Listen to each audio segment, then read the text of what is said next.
બપોરના થઈ ગયા હતા 1:30 અને ગટુને જનત લઈને બેઠા હતા ટેન્ટની પાઇપ. મને કે મમ્મા મને ફિટ કરી દે.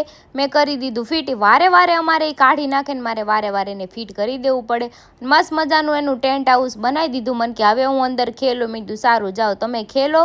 અને જમવાનું બાકી હતું તો જો ભાત બનાવ્યા હતા તીખા ને મસ્ત મજાનું બધું લઈને બેસી ગઈ હતી હું જમવા. જમીને થોડીક વાર બેઠી ને ત્યાં જનતે પાછી બનાવી ભેળ. એ કે ભાઈ હું ભેળ બનાવું છું તમારે ખાવી છે? મેં દુકાને ટેસ્ટ તો કરવી પડશે ને, છોકરાઓ એટલી મહેનતથી બનાવી છે તો આપણે ટેસ્ટ કરીને એને કહેવાય, એટલે એને આમ થોડોક ઉત્સાહ રહે કે નહીં મેં કાંઈક બનાવ્યું. તો ભેળ જે ખાઈ લીધી હતી મેં મસ્ત મજાનું. એમાં કેરી ને કાંદા ને એવું બધું નાખ્યું હતું, પણ લીંબુ થોડુંક અમારા બેને વધારે નાખી દીધું હતું, ખાટું લાગતું હતું. મનોજભાઈ આવ્યા હતા ને મારા ઘરે ને ખુરશી તોડી નાખી હતી. પછી મારે એને આરે બાંધવું પડ્યું, કેમ કે આ મારી બીજી ખુરશી છે. આ મારા એવા ભાઈ છે ને કે મારા ઘરે આવીને મારું નુકસાન કરે. કયા ચોઘડિયામાં આ મને મળ્યા મને કાંઈ ખબર નથી પડતી. હરી એને ખીજાણા કે તું મારા ઘરે આવીને નુકસાન કરશો કે ભોગવવું મારે પડે. મેં એને કીધું 1000 રૂપિયા આપી દો પ્રેમથી. મને કે હું બેનનું ખાવા દેવો છે, બેનને કાંઈ દેવા ન થાય. મારા ઘરે આવીને બધું તોડફોડ કરી નાખે ને તોય પૈસા મને નથી દેતા. આ વાત કે ભાઈઓ હોતા હશે. તો આવી ગઈ મારી ગટુ કે મજા મામા